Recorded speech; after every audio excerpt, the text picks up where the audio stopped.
ఏయ్,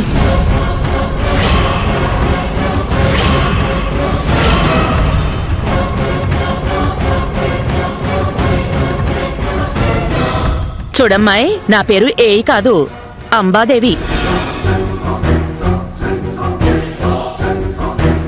అలా ప్రతి వాళ్ళని ఏయో అని పిలవకూడదు, కాస్త మర్యాదగా పిలవాలి.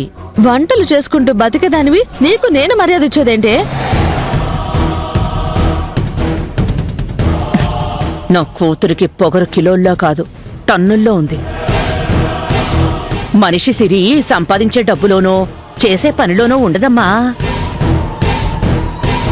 పలకరించే మాట తీరులో, గౌరవించే గుణంలో ఉంటుంది. ఇందాకటి నుంచి నాకు నీతులు చెప్తున్నావేంటి? చక్కగా పనిచేసి డబ్బులు తీసుకుని వెళ్ళాలని లేదా? అంబదేవి, మనం వచ్చిన పని చూసుకుని పోదాం. మేడంకేం కావాలో కనుక్కుని పంపించేయి. ఏం కావాలమ్మా? ఏం వంటలు చేస్తున్నారు?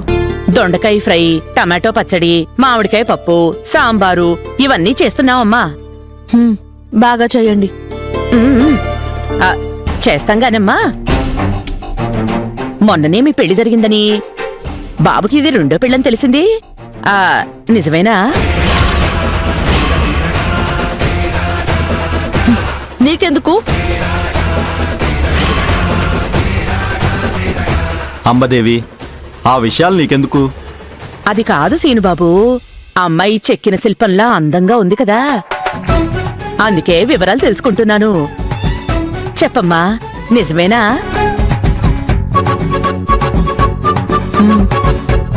నిజమే.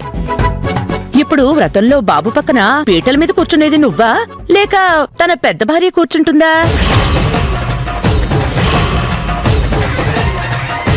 అదెందుకు కూర్చుంటుంది? నేను కూర్చుంటాను. నువ్వింత అందంగా ఉన్నావు, నీకో మాట చెప్పాలనిపిస్తోంది, చెప్పనా? చెప్పు.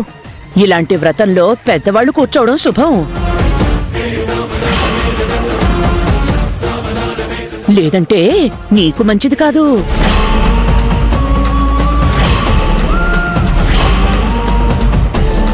పెద్దదానిగా చెప్తున్నాను, అర్థం చేసుకోమ్మా. నా పర్సనల్ విషయాలతో నీకేం పని? అది కాదమ్మా, నువ్వు పూజలు చేసేది కుటుంబం మేలుకోరే కదా. అందులోనూ సత్యనారాయణ స్వామి వ్రతం అంటే చాలా శక్తివంతమైంది. మీరిద్దరూ బాగుండాలంటే వ్రతంలో పెద్ద భార్య కూర్చోవాలి. ఏయ్, ఏంటి నీ నస? నీ హద్దుల్లో నువ్వుండు, ఎక్స్ట్రా చేయకు. నేను ఉపవాసం ఉండాలి. జ్యూస్ తీసుకొని రా.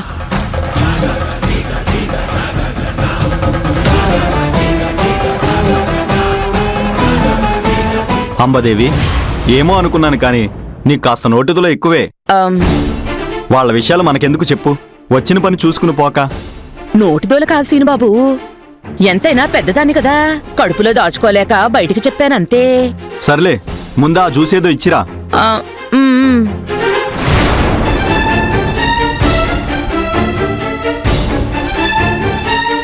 పూజలో శ్రావ్య కాకుండా జ్యోతే కూర్చోవాలి. ఎలా?